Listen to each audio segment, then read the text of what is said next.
বন্ধুরা সবাইকে স্বাগতম জানাই মুশফিক অর্গানিক গার্ডেনে। আমার চ্যানেলটি যদি সাবস্ক্রাইব না করে থাকুন প্লিজ সাবস্ক্রাইব করুন।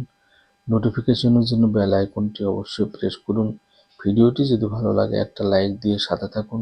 বন্ধুরা আজকের বিষয় হলো যে টমেটোর চারা রোপণের জন্য কিভাবে মাটি তৈরি করব এবং কি কি সার ব্যবহার করব সেই নিয়ে আজকে এই ভিডিওটি। বন্ধুরা দেখতে পাচ্ছেন আমার গামলাতে রয়েছে 2 কিলো কম্পোস্ট সার। এতে আমি নিয়ে নিচ্ছি হর্নবিল অথবা শিং চাচা 1 মুঠো। এবার আমি এতে নিব 2 মুঠো বনমিল, যেটাকে হাড় গুঁড়ো বলে। এতে প্রচুর পরিমাণে ক্যালসিয়াম রয়েছে। শিং চাচা রয়েছে নাইট্রোজেন প্রচুর পরিমাণে। এখন নিয়ে নিচ্ছি আমি 1 মুঠো নিম কেক অথবা নিমখোল।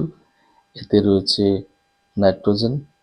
এটি গাছকে পোকামাকড় থেকে রক্ষা করে, বিভিন্ন প্রকারের রোগ থেকে রক্ষা করে গাছকে। তারপরে নিয়ে নিব 2 চামচ নিমাটোস্পি। এটি গাছকে নিমাটোডসের আক্রান্ত থেকে রক্ষা করে।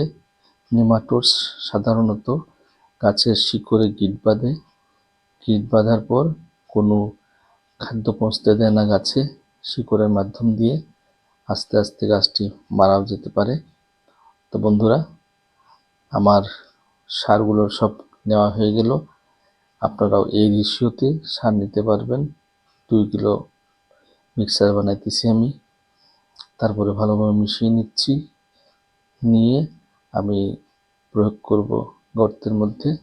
কিন্তু আপনারা যদি চান এটি 15 দিন রাখতে পারবেন জল ছিটিয়ে দিয়ে, কোনো ছালা দিয়ে বস্তা দিয়ে হোক ঢেকে। আপনারা 15 দিন রাখার পর তারপর ব্যবহার করে সেদিনই চারা রোপণ করতে পারবেন। কিন্তু আমি গর্তের মধ্যে নিয়ে নিচ্ছি। গর্তের মধ্যে নিয়ে আমি 15 দিন রেখে দেব। 15 দিন রাখার পর আমি চারা রোপণ করব, টমেটোর চারা।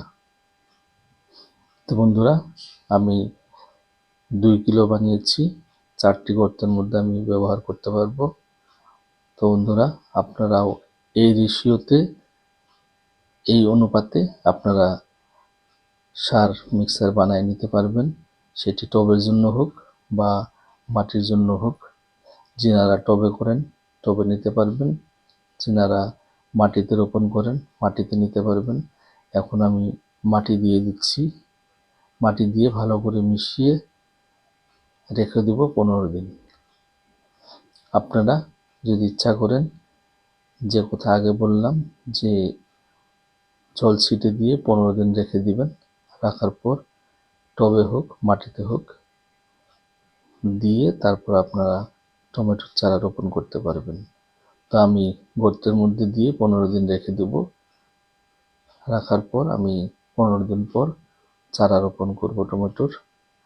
আর কিভাবে চারা রোপণ করব আপনাদের সম্মুখে ভিডিওর মাধ্যমে শেয়ার করব। তো বন্ধুরা নাইট্রোজেনের ভাগটা আমি বেশি নিয়ে নিচ্ছি, কারণ এখন যদি চারা রোপণ করি নাইট্রোজেনের ভাগ বেশি দরকার, কারণ চারাটি দ্রুত গতিতে বাড়তে হবে। এই জন্য নাইট্রোজেনের ভাগ বেশি দরকার। আর ক্যালসিয়াম বেশি নিয়েছি, মানে বনমিল, যেটা টমেটো গাছের জন্য খুবই দরকার ক্যালসিয়াম। তো বন্ধুরা আমি এভাবে মিক্সারটি মাটিতে নিয়ে নিলাম। তো ভিডিওটি কেমন লাগলো কমেন্টসের মাধ্যমে জানাবেন। সবাই